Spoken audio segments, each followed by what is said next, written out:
Glory, glory.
Oh, say, can you see by the dawn's early light what so proudly we hailed at the twilight's last gleaming, whose broad stripes and bright stars through the perilous fight o'er the ramparts we watched were so gallantly streaming, and the rocket's red glare, the bombs bursting in air, gave proof through the night that our flag was still there.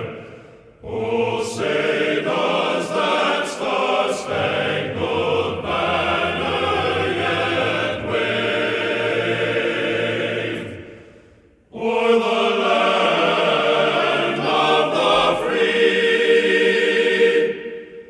and the home of the brave?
Thank you.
This meeting is adjourned.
honey, where are you?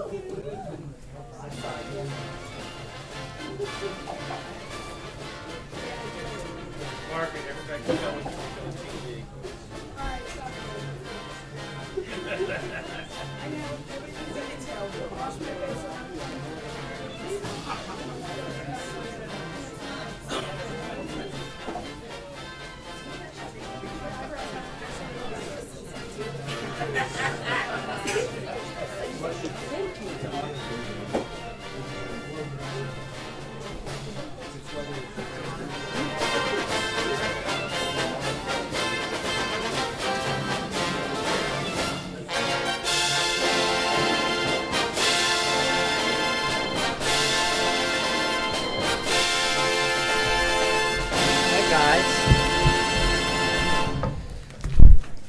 Good afternoon. I hope everyone had a great weekend.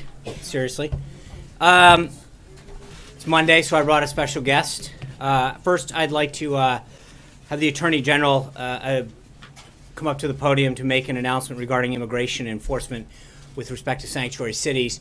When the Attorney General is done speaking, we'll have time for a couple questions, and then I'll continue with the briefing. So if your question is not germane to sanctuary cities, keep your hand down, and we'll get to it after we go through the events of the day.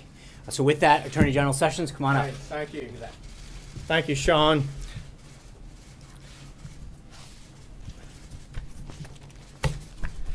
The Department of Justice has a duty to enforce our nation's laws, including our immigration laws. Those laws require us to promptly remove aliens when they are convicted or detained of certain crimes. The vast majority of American people support this common sense requirement.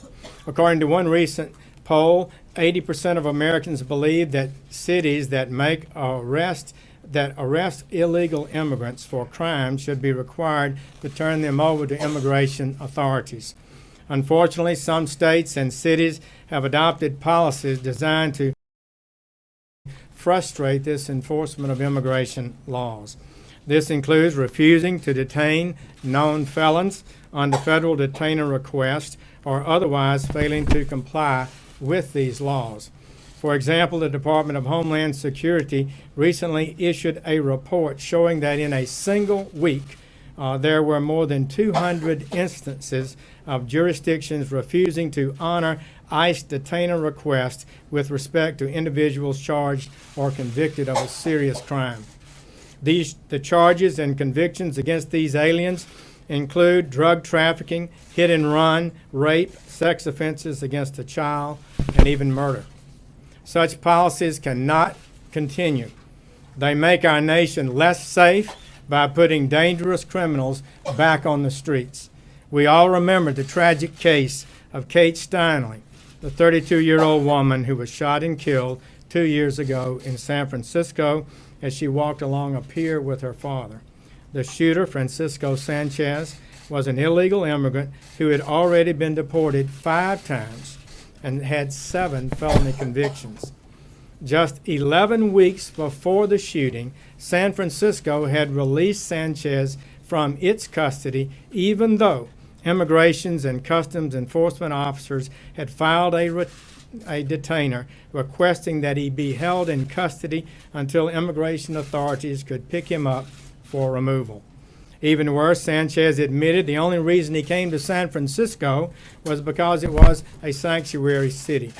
A similar story unfolded just last week whenever Valles, an illegal immigrant and a Mexican national, was charged with murder and robbery of a man at a light rail station. Valles was released from a Denver jail in late December, despite the fact that ICE had lodged a detainer for his removal. The American people are not happy with these results. They know that when cities and states refuse to help enforce immigration laws, our nation is less safe. Failure to deport aliens who are convicted of criminal offenses puts whole communities at risk, especially immigrant communities in the very sanctuary jurisdictions that seek to protect the perpetrators. DUIs, assaults, burglaries, drug crimes, gang rapes, crimes against children, and murderers. Countless Americans would be alive today and countless loved ones would not be grieving today if these policies of sanctuary cities were ended. Not only do these policies endanger lives of every American, just last May, the Department of Justice Inspector General found that these policies also violate federal law. The President has rightly said disregard for law must end. In his executive order, he stated that it is the policy of the executive branch to ensure that states and cities comply with all federal laws, including all immigration laws. Today, I'm urging states and local jurisdictions to comply with these federal laws, including 8 U.S.C. Section 1373. Moreover, the Department of Justice will require that jurisdictions seeking or applying for Department of Justice grants to certify compliance with 1373 as a condition of receiving those awards. This policy is entirely consistent with the Department of Justice's Office of Justice Programs guidance that was issued just last summer under the previous administration. This guidance requires state and local jurisdictions to comply and certify compliance with Section 1373 in order to be eligible for OJP grants. It also made clear that failure to remedy violations could result in withholding grants, termination of grants, and disbarment or ineligibility for future grants. The Department of Justice will also take all lawful steps to claw back any funds awarded to a jurisdiction that willfully violates 1373. In the current fiscal year, Department of Justice's Office of Justice Programs and Community-Oriented Policing Services anticipates awarding more than $4.1 billion in grants. I strongly urge our nation's states and cities and counties to consider carefully the harm they are doing to their citizens by refusing to enforce our immigration laws and to rethink these policies. Such policies make their cities and states less safe. Public safety as well as national security are at stake and put them at risk of losing federal dollars. The American people want and deserve a lawful system of immigration that keeps us safe and one that serves the national interest. This expectation is reasonable, just, and our government has the duty to meet it, and we will meet it. Thank you. In Montgomery County, Texas, in Montgomery County, right up the road, there was a rape in Maryland, at Rockville High School. Has anyone from the Department of Justice had any conversation with anyone in Montgomery County or Rockville, as they describe themselves as sanctuary county and city, and there's also a boatload of federal government in Montgomery County? Well, you know, Maryland is talking about a state law to make the state a sanctuary state. The governor is opposed to that, I'm glad to hear. That would be such a mistake. I would plead with the people of Maryland to understand that this makes the state of Maryland more at risk for violence and crime, that it's not good policy. And as a former prosecutor for many years in state and federal law on the jurisdictions, I just know the historic relationship different federal agencies have with regard to honoring detainers. It's just a fundamental principle of law enforcement that if you have a person arrested and another jurisdiction has a charge, then they file a detainer, and when you finish with the prisoner, you turn them over to the next jurisdiction for their adjudication. That is what should be done. Right. So, Let me answer the question. Mr. Attorney General. Major.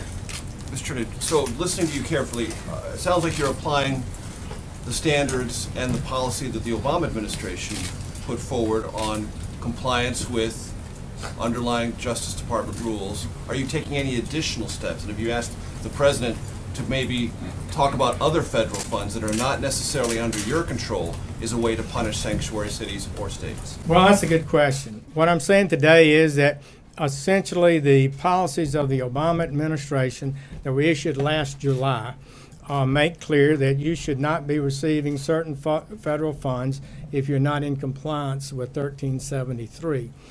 We believe that grants in the future could be issued that have additional requirements, as every grant that's being issued in America today usually has a requirement that if you qualify for this grant, you have to meet certain requirements. So we'll be looking at that in the future, and we'll continue to pursue it. But fundamentally, we intend to use all the lawful authority we have to make sure that our state and local officials who are so important to law enforcement are in sync with the federal government. Mr. Attorney General, some of those officials of cities, for example, bigger cities, have said despite the lack of federal funding, they will continue to be sanctuary cities, that they don't care that they're losing money, essentially. What recourse does the Department of Justice have in those cities that look at what you're doing and say, we don't care, we're going to continue to implement this policy? Well, that's very, disheartening, but I hope that the American people and their constituents in their own cities will communicate with them. And as we continue a dialogue and a discussion, and as we continue to ensure that monies that go for law enforcement only go to cities who are participating in an effective, collegial, cooperative way with the federal government, that would also send a message. We have simply got to end this policy. Thank you all. What about the Eric Garner case and the white supremacist that killed the black man in New York? Is that a hate crime, sir? Okay, you guys ready to continue? Good. Before I get into the day schedule, I wanted to read, I know there's been some interest in the State Department's statement regarding the arrests of hundreds of protesters, peaceful protesters that occurred in Russia.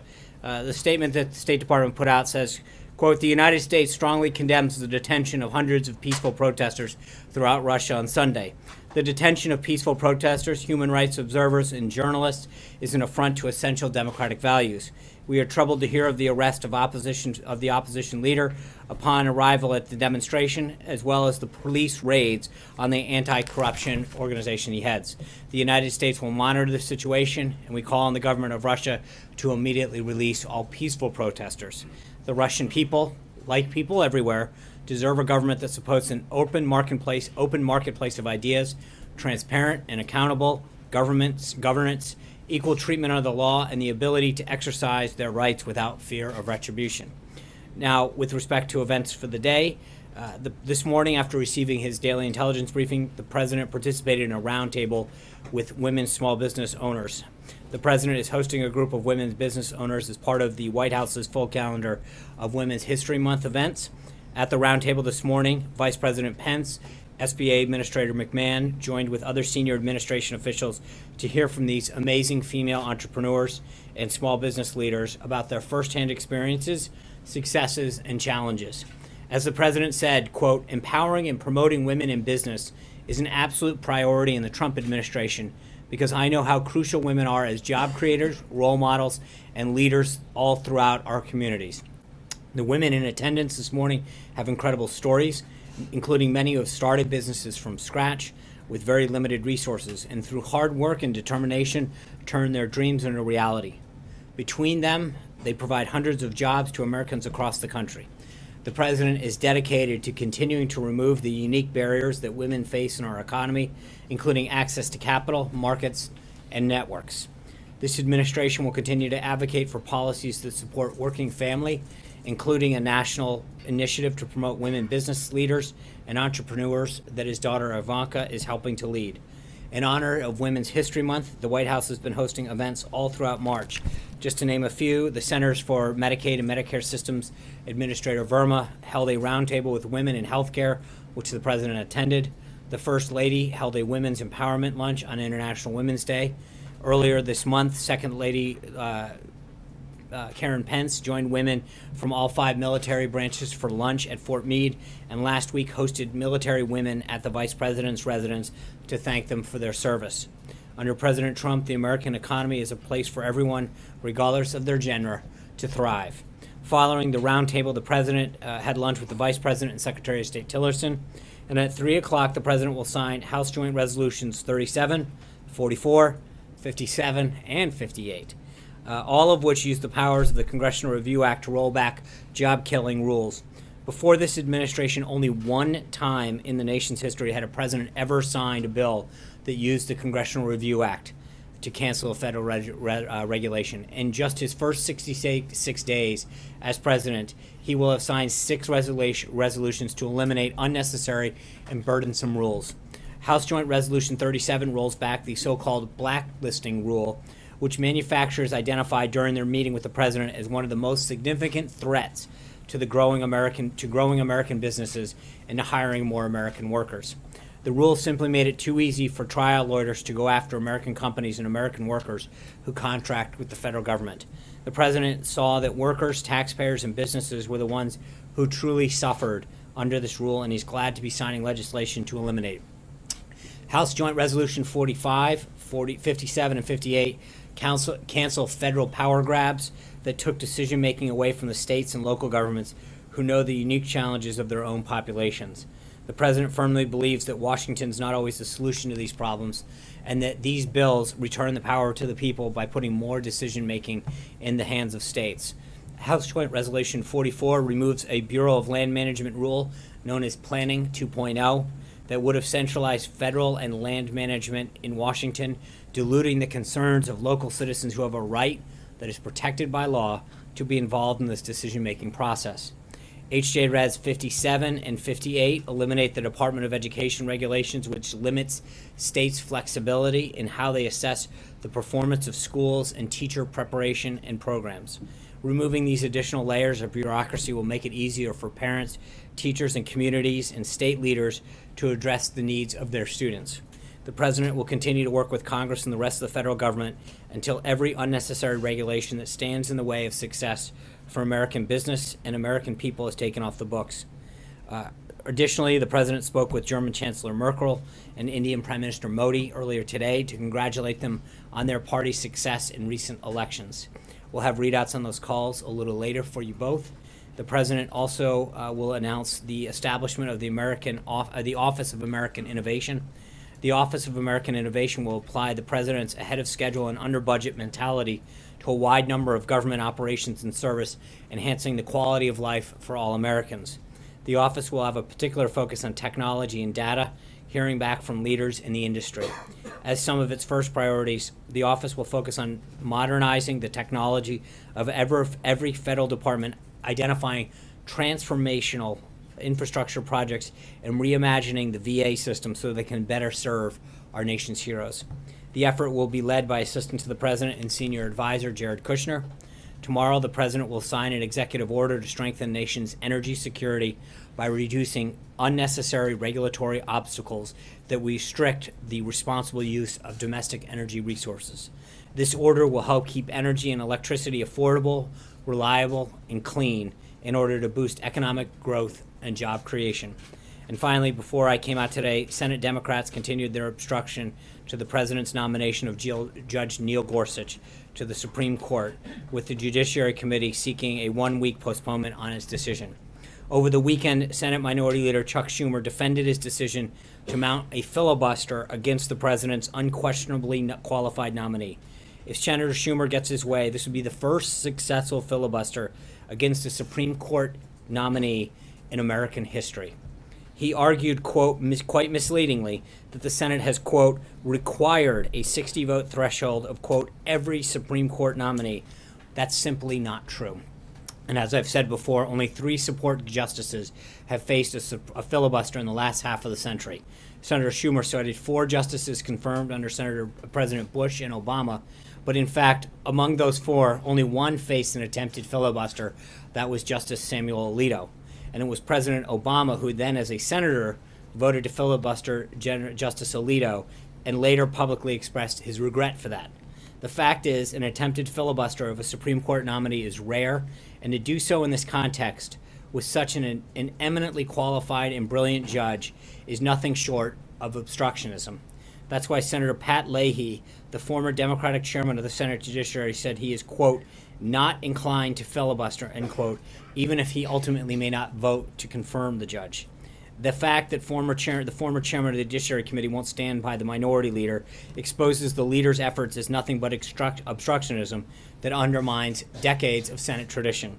Through 4 days of extensive hearings, Judge Gorsuch demonstrated his judicial philosophy, his sterling academic credentials, and a brilliant legal mind. He deserves a fair up or down vote. And with that, I'd be glad to take a few of your questions. Jonathan.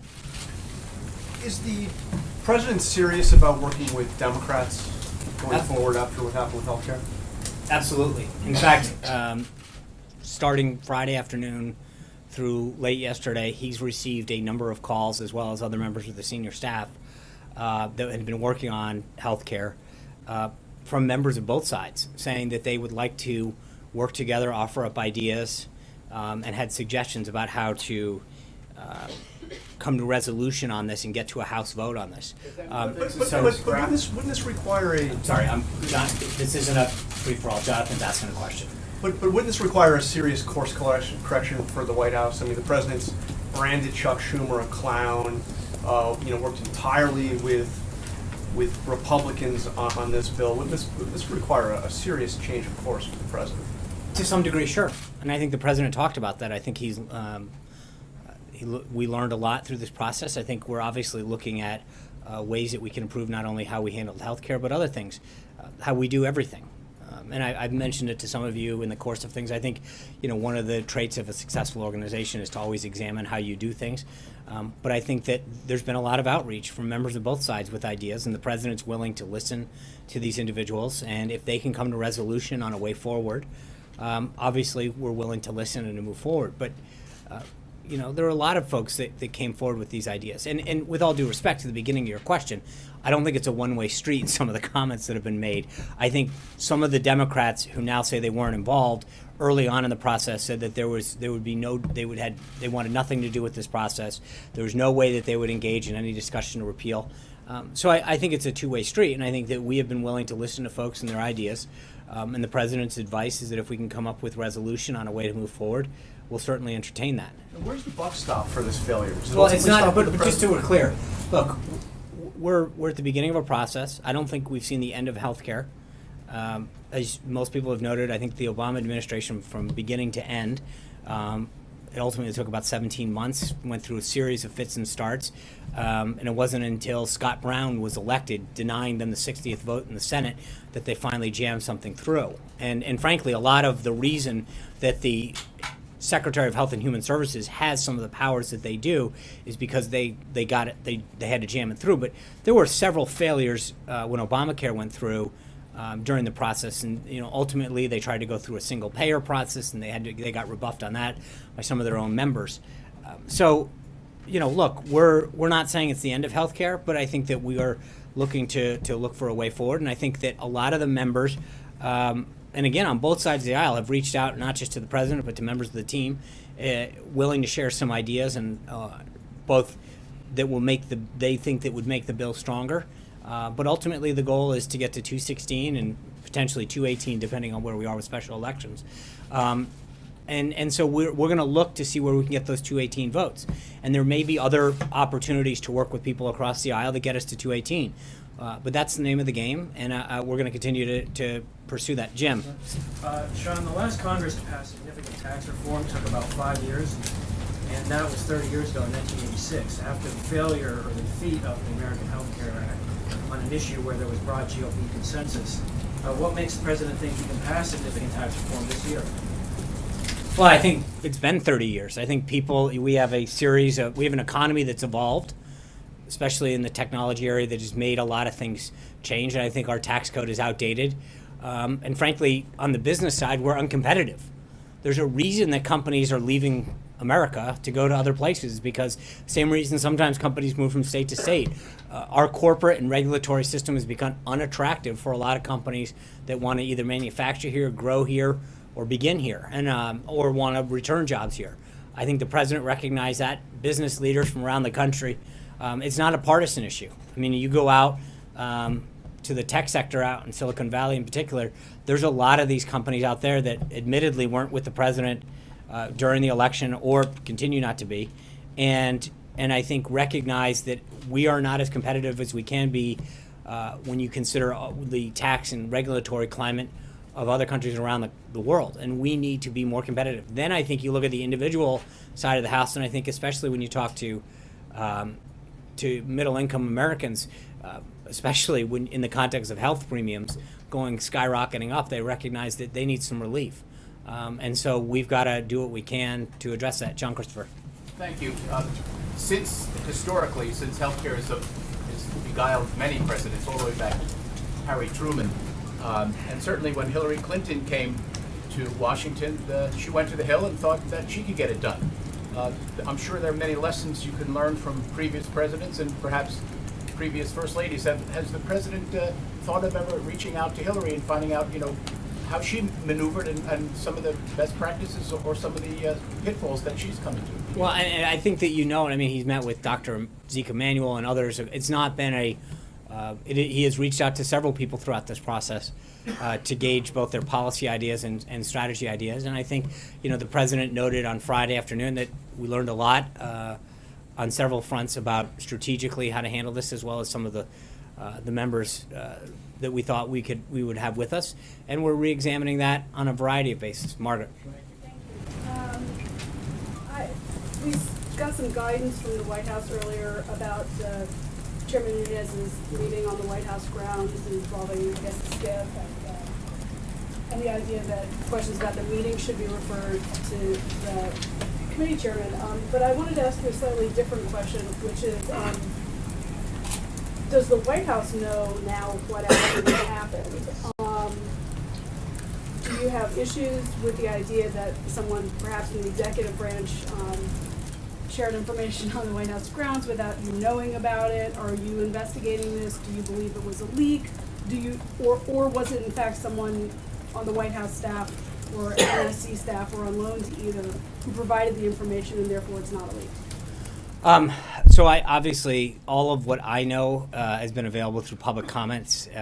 I know that Chairman Nunes has confirmed that he was on White House grounds Tuesday, and frankly, any questions regarding who he met with or why he was here should be referred to him. I've seen some of the comments that he's made to your outlet in particular about who he met with, and I would refer you to his comments that he's made. I'm not going to get into who he met with or why he met with them. I think that's something that he has been very, very clear, and I'll let him answer. This is he is the one who has discussed what he is reviewing, and so I will leave it up to him and not try to get in the middle of that. Just to close the circle on it, I'm asking a slightly different question. Okay. At least I'm trying to ask a slightly different question, which is, does the White House know what happened now beyond public accounts? And are you satisfied that you don't have an inappropriate leak in the executive branch? No, I'm not. We're not concerned about that. I know that he is, again, everything that I know about what he has done is through public reports that he has made on the record to different folks. When he said he has multiple sources, he had met with different folks to gather things as part of his review of the situation. And so all I know and what I'm willing to communicate is what has been made available through on-the-record comments that he has made. You have to be cleared onto the No, White not House. necessarily. I don't know that members of Congress need to be cleared. But wouldn't the White House want to know?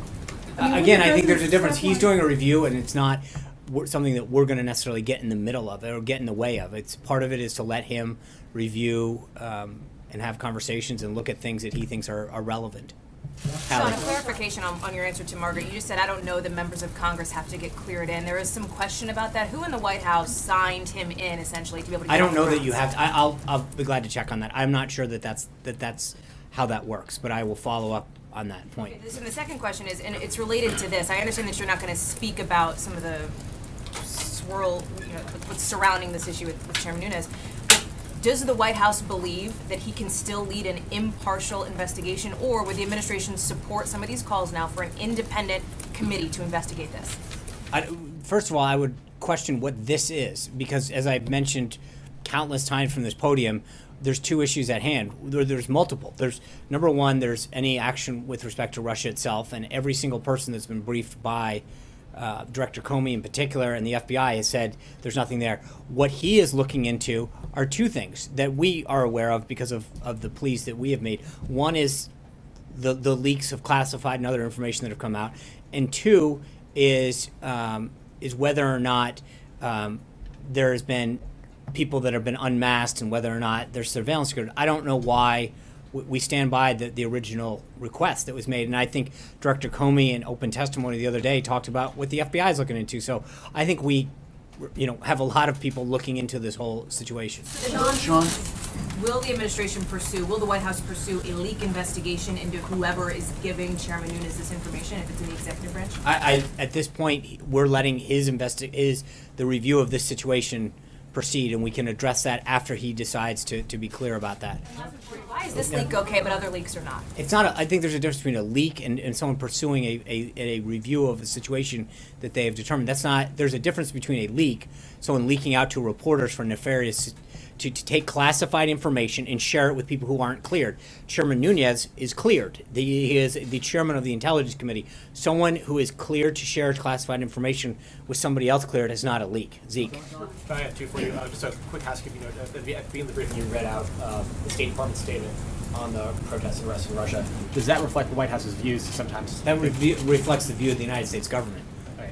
Just want to clarify that. And secondly, back on, you mentioned that there were lessons learned off of what went down last several weeks around healthcare. Could you go into some specifics of what some of those lessons are in terms of the president talked a lot about, he learned a lot about loyalty, I think is one of the lines he used on Friday. Does he believe that some members of this party are no longer loyal to him? What are some of the lessons? No, I'm not going to go through. I mean, obviously this is an internal thing that we discussed, but I will say that, we look at things like everything from, who we met with and when we met with them to, whether or not we should have, how everything was rolled out and what organizations were met with, what commitments were met and when. And there's a lot that goes into this, and you look at whether or not that's applicable to another situation, whether that's unique. But obviously, you do look at some of the individuals that you met with, both in terms of timing, in terms of commitment, in terms of substance, and evaluate, just the process itself, but then also to some degree the individuals and whether or not that is someone that there's several folks. And again, it depends on the aspect of it. There's a legislative affairs team, there's a public policy team, there's a comms aspect to this, but we all internally talk about what went well, what didn't, and we do that not just with the bad, but the good. I mean, I think Jonathan asked it somewhat at the beginning, but I think if in most organizations, whether or not you do something really well or not as well, it's usually incumbent upon you to think, what did we do well, so that for things that we did really well, we sustain those kind of aspects of something, because there's always something to improve, and even when you don't do as well, but there's parts of things that you did that could have done, that you did well, and you don't want to throw the baby out with the bathwater, so there's an ongoing piece to this, Major. Follow up a little bit on Chairman Nunes, and I have a question about Jared in a second. So, yes, members of Congress may not need to be cleared in, but to get access to a SCIF, I do believe that requires some cooperation from the executive branch, because there are intelligence places on Capitol Hill that are secure that this meeting could have taken place. So it creates the impression that Chairman Nunes came over here and with some degree of cooperation with this White House was able to carry out this meeting and then make the announcement that he did, which is perceived by some, most of them Democrats, I'll grant you that it was trying to be helpful to this president and this administration. So it appears there was some degree of cooperation in this process that the White House granted Chairman Nunes, making it not just an investigative action, but a cooperative one. Right. So I would refer you to two things. Number one, we've asked both of these entities, both the House and the Senate Intelligence Committees, to undertake this review. So it is partially at our request that they're looking into this. Number two, based on the public comments that he made to Margaret's organization, he has said, from my understanding on the record, that he did not meet with White House staff. So again, I think you're trying to make something that he has himself, from what I've read, not actually been the case. That's not what I asked you. I asked you about cooperation to have access to a SCIF, I understand which is that. something that has to be carried out with your agreement. I will be glad to take a look at that and figure out whether or not that is an accurate statement or not. Okay, let me ask you about Jared. There is an understanding that's trying to be worked out, as we understand it, between Jared and the Senate Intelligence Committee. Is that testimony? Is that something that the committee has requested? Is he volunteered? Yeah. Does he believe he has something to explain to that committee and more broadly the American public about what he did on behalf of the transition with whom he met with, and some of the meetings that he took that are raising questions about Russia and folks that he met with that are outside of diplomatic channels but have other aspects to their Russian business deals that may cause concern? So throughout the campaign and the transition, Jared served as the official primary point of contact with foreign governments and officials until we had State Department officials up once we assumed. Request. That's correct. And so given this role, he volunteered to speak with Chairman Burr's committee, but has not received any confirmation regarding a time for a meeting or anything. Is this going to be a private meeting, or is this going to be? I don't know. He And was what is at. he trying to accomplish with that? I think based on the questions that surround this, he volunteered to go in and sit down with them and say, "Hey, I'm glad to talk about the role that I played and the individuals I met with." But again, remember, given the role that he played both during the campaign and during the transition, he met with countless individuals. That was part of his job. That was part of his role, and he executed it completely as he was supposed to. And so he doesn't believe he owes the American public an explanation For about what? this. Doing his I'm job? just Meeting asking. with? But you're acting as though there's something nefarious about doing what he was actually tasked to Well, do. it's not every day that someone in a senior position like Jared's volunteers to go talk to the Senate Intelligence No, Committee about an investigation because of the- dealing with meddling by a foreign power. Right, in the and I American think based on election. the media frenzy around this, and I'm answering it. And I'm just saying to you that based on the media frenzy that existed around this, he volunteered to make sure that he said, "Hey, we've made some contacts. I'd be glad to explain them. Let me know if you'd like to talk." Plain and simple. Yeah. So just to be clear, just to kind of follow up on what everyone's been asking about Chairman Nunes. So the White House does the White House have knowledge of the information that Chairman Nunes received when he came to the White House the first time? And if that's the case, or if that's not the case, is your position that the White House is not going to look into where he got the information from, or who gave him the information until his investigation is complete? I think that I'm not aware of where he got it from. I know in his public statements he's talked about having multiple sources, and so I don't know how he derived a conclusion that he did. And I think that at this point the goal would be to wait until the review that he is undertaking is completed. Caitlin. Why would Nunes need to brief the president on documents he viewed on White House grounds? Because that's a big assumption that you're making that's the only thing. He, as I said just a second ago, he had multiple sources on multiple topics. We don't know what he briefed him on in its totality, and so to jump to that conclusion is frankly irresponsible. One more question. Yeah. When will the White House resume releasing visitor logs? We're reviewing that now, Alexis. Just to follow up, I have two questions. One is on taxes, but last week you were advising the press corps that it didn't make sense for Nunes to come to the White House and brief the president on something that he had obtained from the White House, from the administration. So my question to you is, I know what you just said, but can you say factually, absolutely flatly, that it is not possible that Chairman Nunes came to brief the president on something that he obtained from the White House or the administration? I can't say 100% that I know anything what he briefed him on. What I can tell you through his public comments is that he has said that he had multiple sources that he came to a conclusion on. So to the degree to which any of those sources weighed on the ultimate outcome of what he came to a decision on, I don't know, and that's something that frankly I don't even know that he discussed with the president. So it's possible, as far as you know right now. It's Anything, possible. I mean, anything's possible. Okay, here's my question on taxes. Yeah. The president has said that in the past that he thought maybe tax reform would flow over into 2018, calendar year 2018. And we know from the president's admiration of the 1986 tax reform, that took more than 2 years. Can you answer two questions about tax reform? Does the president anticipate that it will take that long going into 2018 or beyond? And who is going to write the tax legislation? Who is going to devise the plan that the president wants to put his name on? Well, so on the first one, I know that Secretary Mnuchin has talked about August as a target date, and I think it depends. I mean, as you point out, these are big things. There's a lot of groups that are going to want a ton of input because of the very nature that it's been 30 years. But I think part of this is going to be dependent on whether, how the degree to which we can come to consensus on a lot of big issues. But I know that we have a goal, and it'll depend on a lot of these issues, both on the corporate side and on the individual side, how that process evolves. So to predict it, I know the Secretary would like to have it done. He'll play a huge role in this. Gary Cohn will play a big role in it. I think our legislative affairs team would play a role in it.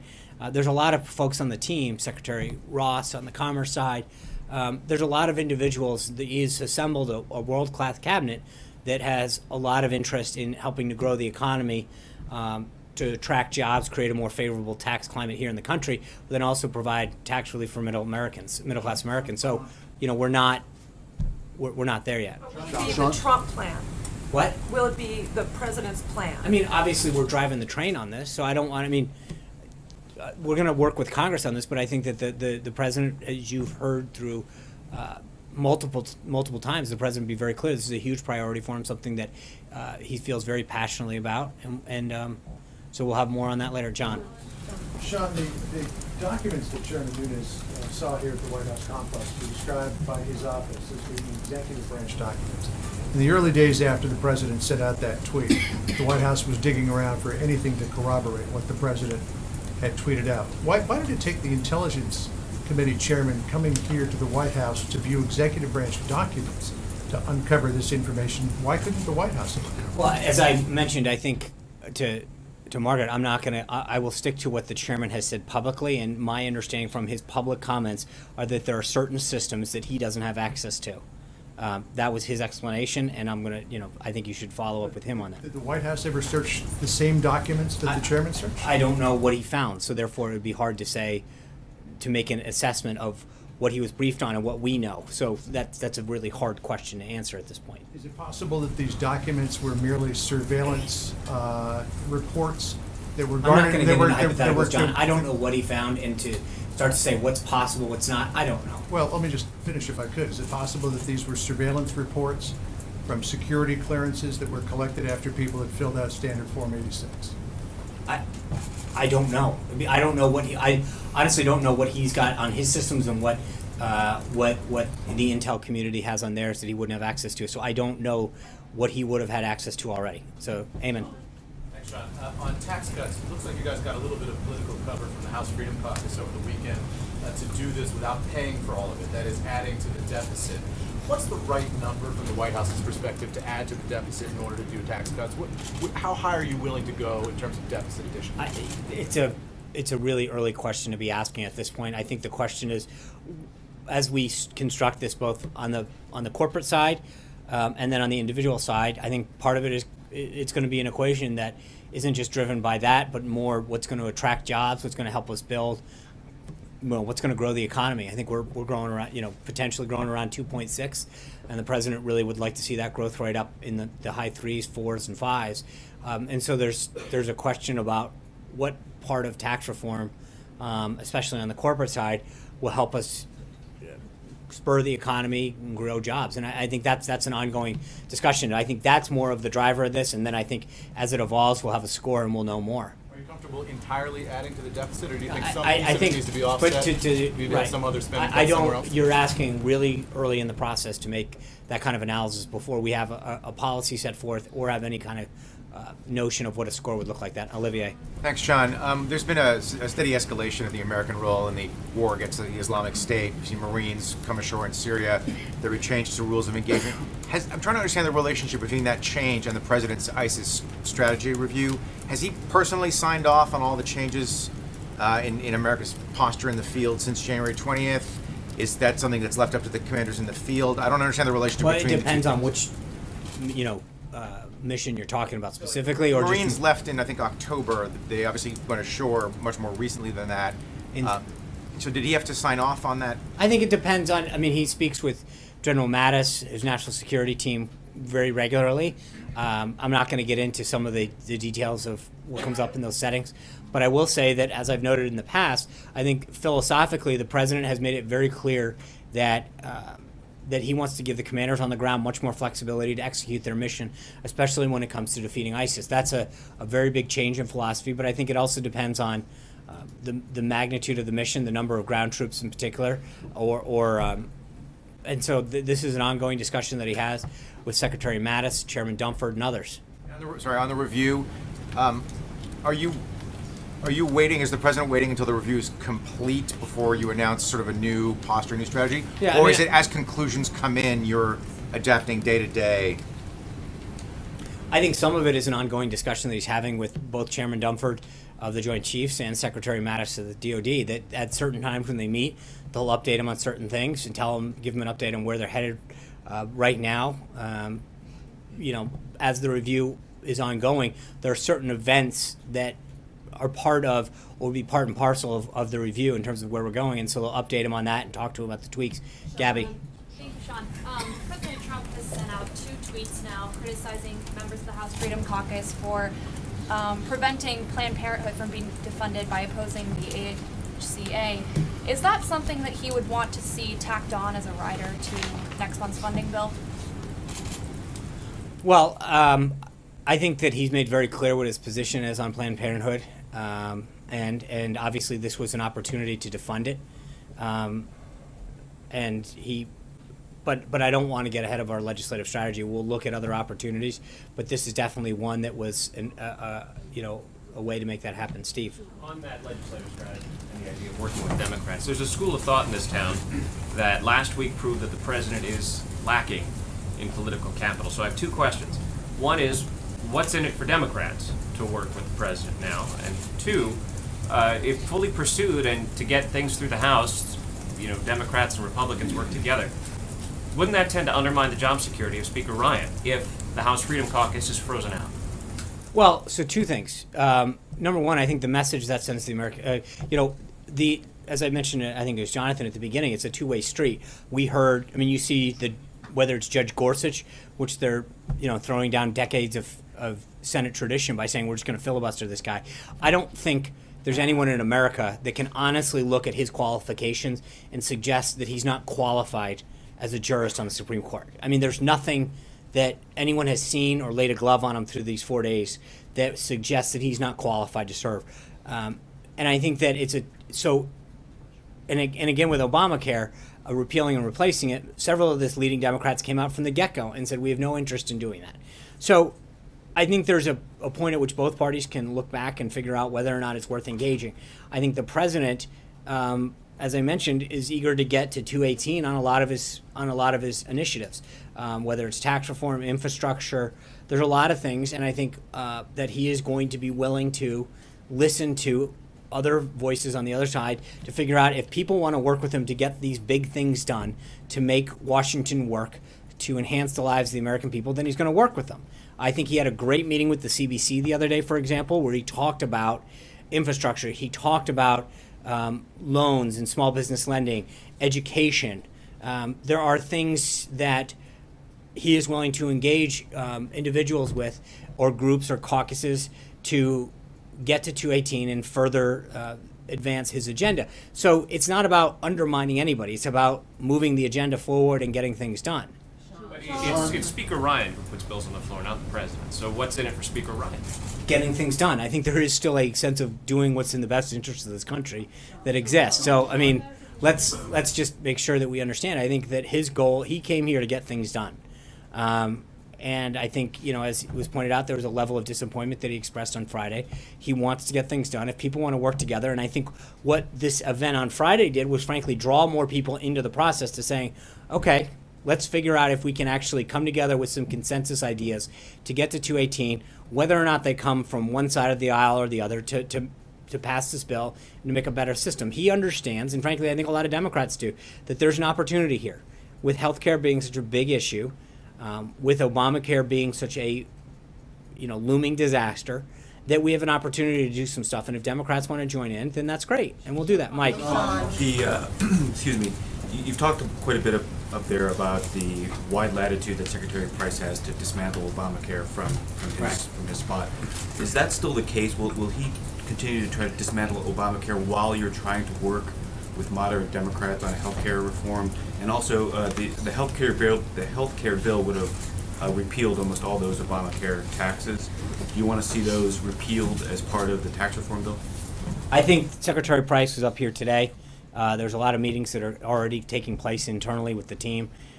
There's a lot of options that are on the table in terms of, especially when it comes to what we called phase 1 and phase 2, trying to get some of that stuff out the door. And as we look back on, we're talking about lessons learned, I think one of them is to try to get some of the phase 1, phase 2 meshed together and pushed out. How we do that, whether we wait for the revival of legislation before we put it up. Remember, I mean, I think just so we're clear, and I mentioned earlier in this, Obamacare had a ton of fits and starts during its process. It was left for dead multiple times, but they pressed forward. I don't think that that's necessarily a model to look forward in terms of how they jammed it down. But I do think that we have to recognize that we were 17, 18 days into this process. I think the president's made very clear it's not over.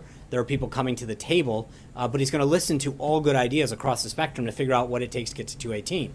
And we'll see where we go from there. John? Well, the tax question, just to follow up on the healthcare bill would have repealed those Obamacare taxes. And I think that's part and parcel of that discussion is how we look at both the taxes and some of the phase one stuff, but we're not ready to announce anything now.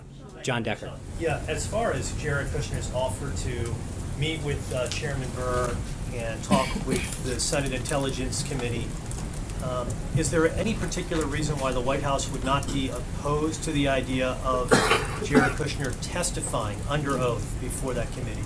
Again, Jared volunteered to meet with the committee. They haven't even confirmed having a meeting yet, so to get ahead of what they've even asked for would be a little silly. Send, in the White House's view, a dangerous precedent in having a senior aide to the president going up. Ordinarily, we see sometimes the White House invoking executive privilege. Why haven't you done this in this particular case? Because I think Jared did a job during the transition in the campaign where he was a conduit to leaders, and that's until we had a State Department of functioning place for people to go. Remember, we had a delay in some of these things, and that was his role. And he wants to make sure that he's very clear about the role that he played, who he talked to, and that's it. Jim. Is Obamacare repealed dead? I don't think it's dead. In the sense, have to be dead if you're going to have Democrats working with you. To, why? No, I don't know that that's true because I think Care Act. Why would they work with you? Because it's dying. You're still trying to repeal it. Because I think part of it is there's a recognition that it is failing. It's dying on its own. It will be dead soon. Democrats say it's not dying. Okay, well then a lot of Democrats need to get more money. There are repairs that need to be made, they say, but to kill the whole thing might not be the route they want to go. I think there's a difference. I think that we recognize that premiums continue to go sky high, deductibles are going sky high, choices are going down. By Leader Pelosi's own metric, this is dying. She's the one who crafted the metric. She said that there was a three-pronged system determining its success. It is an abysmal failure. If they want to come back to the table and recognize how we can do it in a more responsible way to achieve the goals that Obamacare set out to do, but do so in a way that's going to do the opposite of what Obamacare actually did, which is to increase choice, drive down cost, we're willing to have that discussion. But right now, and again, they remember, say repeal has to be put to the side. But Jim, one of the things that I mentioned, I just want to be clear on this, is we have to figure out how we get to 216, 218, depending on where the number is that given day. That doesn't mean we need the entire Democratic caucus. That means we need some responsible Democrats who want to sit down and have a discussion about how to do that. And I think that there may be enough of them that are willing to do that. But I understand where the Democratic leadership is. And that's one thing. I mean, they continue to stake out a very, very far left position. That's not where all their members are. And I think that we can, based on the calls that have come in over the last 50, 60 hours, I think that there might be some room to have a conversation with people who want to engage in a constructive conversation on how to move forward. And so let's see how that evolves. I don't know that we're ready to jump into this today, but I think as the calls come forward, the president's view is if you all want to get together and start coming to a way that we can come to resolution, we're willing to listen. But right now, we've got an agenda to continue to pursue. There might be a middle ground there, you think? I'm not going to jump ahead, but I will say that we believe that there is something that could still be done at some point. And I think the further along we go, where premiums continue to go up, more and more people will be drawn into this discussion because there's going to be a continued cry from people in terms of the impact that it's having on their pocketbook and on their ability to see people that a doctor of their choice or a plan that's just not seating them anymore. April. Real quick follow-up on Chairman Nunes. Do you reject that there's any kind of perception problem whatsoever in having the chairman over here the day before he comes out publicly and says, by the way, there's this information that's helpful to the president? I think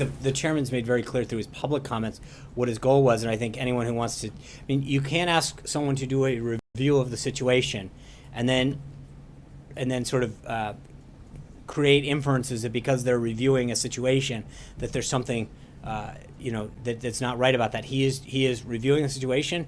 He did exactly what, and I think he's been fairly open with the press as far as what he was doing, who he spoke to, and why. And I think, from our standpoint, that's what we had asked to do as a review. April.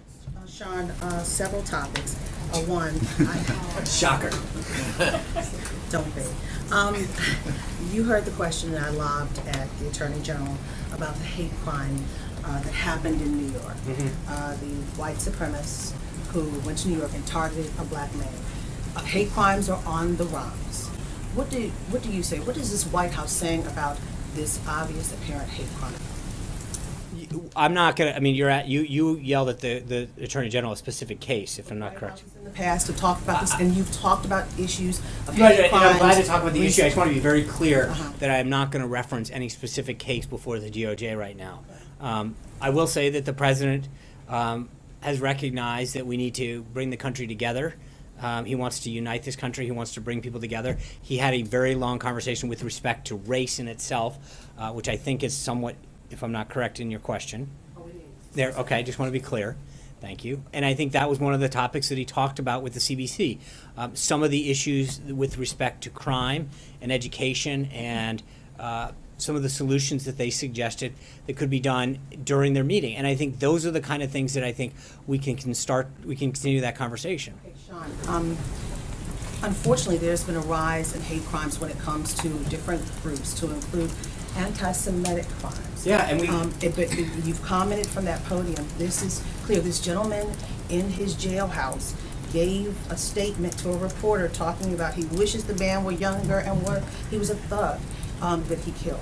So what do you say to this? This is clear. It's racism at its utmost. Yeah. Two issues. Number one, I think hate crimes, anti-Semitic crimes of any nature should be called out in the most reprehensible way.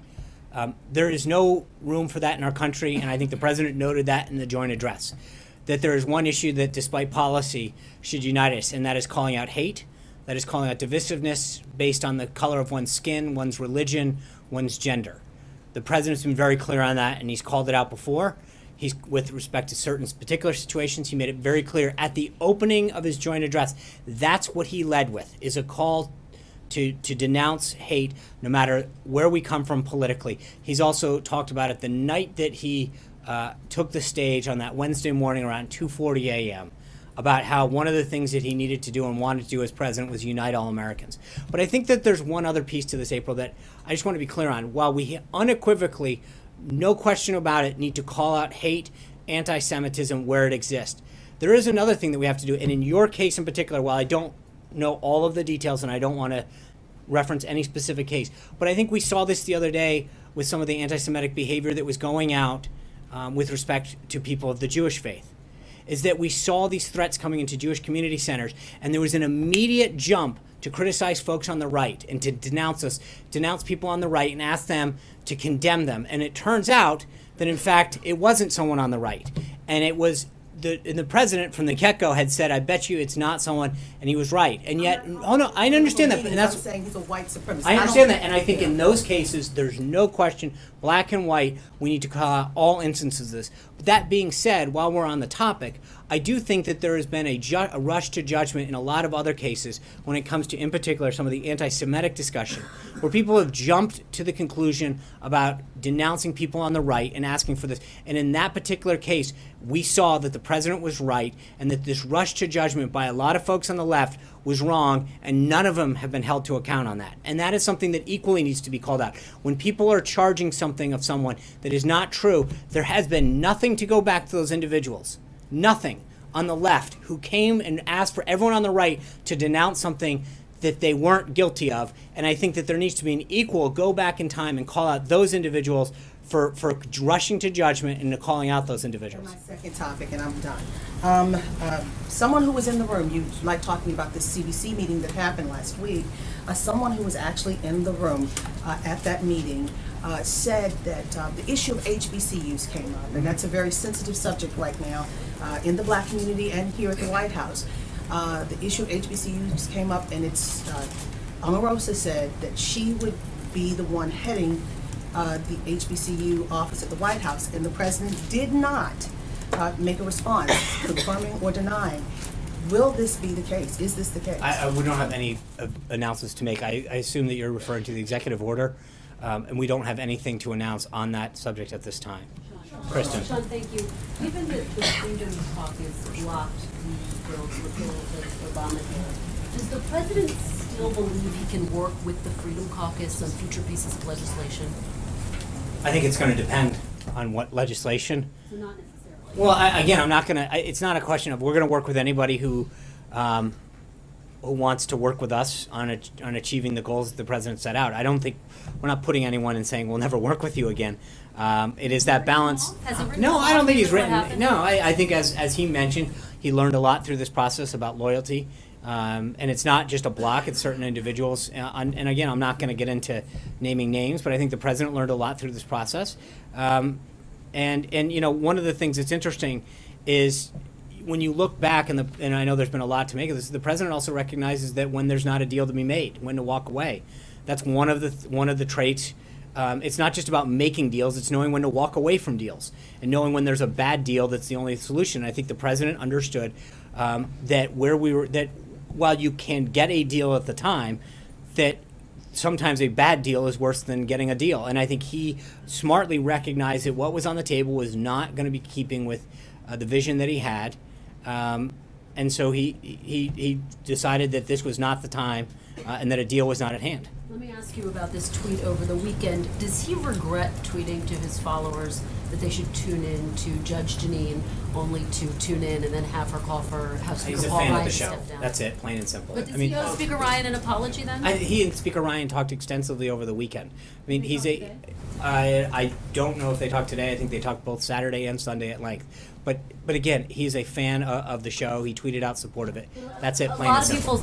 I know what a lot of people say, Kristen. I just said it. So does he owe the House Speaker an apology? He doesn't. He's spoken for what? For supporting a show on Fox? No. And does Dave. he still have confidence they can work together, Sean? Dave. Two questions. One, on the president choosing Jared Kushner for this new Office of American Innovation to reform government across the government. Obviously, Jared Kushner has 60-some days of experience in Washington, never had a prior government job. Does the president view that somehow as an advantage in this case? In some cases, when you look at the individuals that he's bringing in, again, I think one of the things that Jared, and again, they may talk more about this later, but one of the things that Jared's looking at is some of the procurement, the technology aspects. And if you've ever really dealt with the government and recognized how outdated and unmodernized some of this is, it is not serving the American people. It is not serving the constituents that many departments have.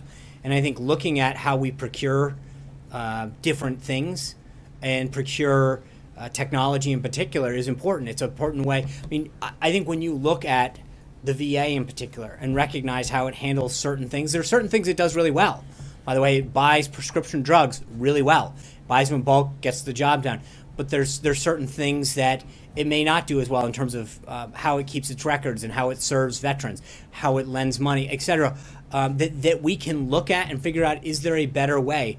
Government is not business, right? We recognize that there are certain things that business would never do in terms of what government has to do because we serve all of our people. But there are certain practices that we can put in place that can help us deliver a better product, a better service to the American people in some of these key areas. And I think that when you look at some of the business acumen that Jared and some of the other individuals who he is bringing into this process can really, I think it is a great service to this country. There are so many individuals that Jared has talked to that have done so well and been so blessed by our nation, that have wanted to give back in some way, shape, or form, and are using this opportunity to help our country and serve our country in ways that they believe they can use their expertise to do. And on healthcare, this review that you've talked about, what went right, what went wrong. I know you don't want to name names, but would it be fair to say at this point that the president has written off some people? I think I answered that question. It's not a question of written them off. It's a question of understanding. There's sort of an understanding of how you deal with certain people and how they dealt with you, but it's not a question of writing them off. We're going to need to get to, as time goes on, we'll get to, I'm going to just keep saying 218, it's easier. I won't screw that one up down the line. But I think that we recognize that as we go down this path of a big, bold agenda that the president has, that we're going to need every vote we can, and hopefully grow the vote in some cases to well beyond that. But we're not writing off anybody. But we do recognize there's some lessons learned from this process, and the president made it very clear on Friday. Thank you guys very much. I'll see you tomorrow. Before Enjoy the midterm, day. Sean, you think we'll see it before midterm?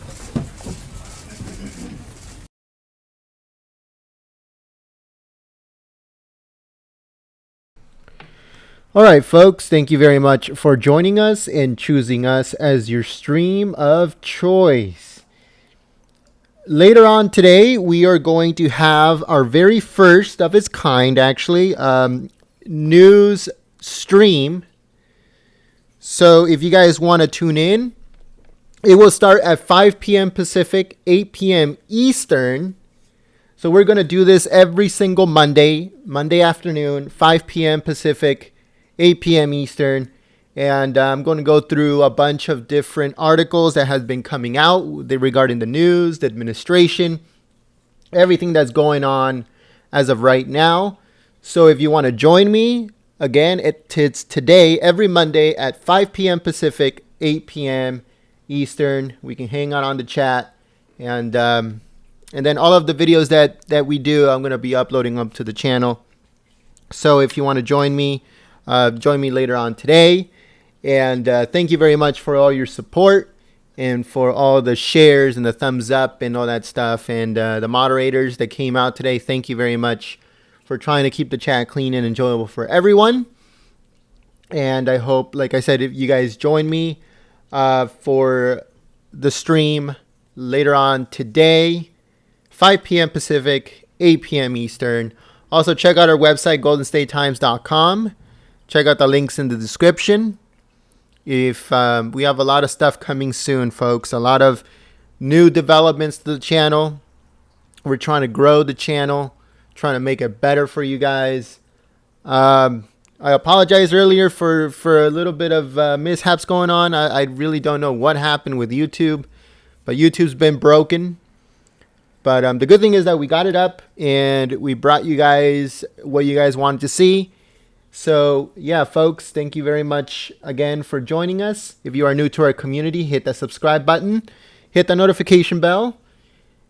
You'll be able to get notifications for all uploads and news streams and news videos and other events coming up regarding the administration, politics, breaking news, all that stuff. We do all that stuff here. So, like I said, hope to see you guys later on today. If there's any new streams or anything that we can stream, we will be doing it here later on today. But if not, then I'll see you guys 5 p.m. Pacific, 8 p.m. Eastern here at Golden State Times. Thank you very much, folks. Peace.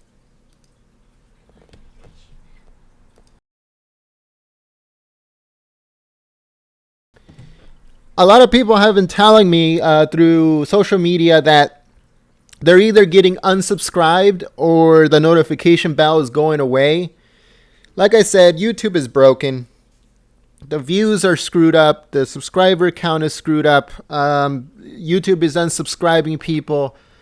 YouTube is not sending notifications. So please, if you've been with us for a while or if you just joined us last week or today, please check to make sure that you're subscribed. Also, make sure that the notification bell is on. You know, like I said, it gives you guys a heads up if there's anything new going on with news, breaking news, streams, or whatever. And yeah, so please check that out for us. And we don't want to lose you.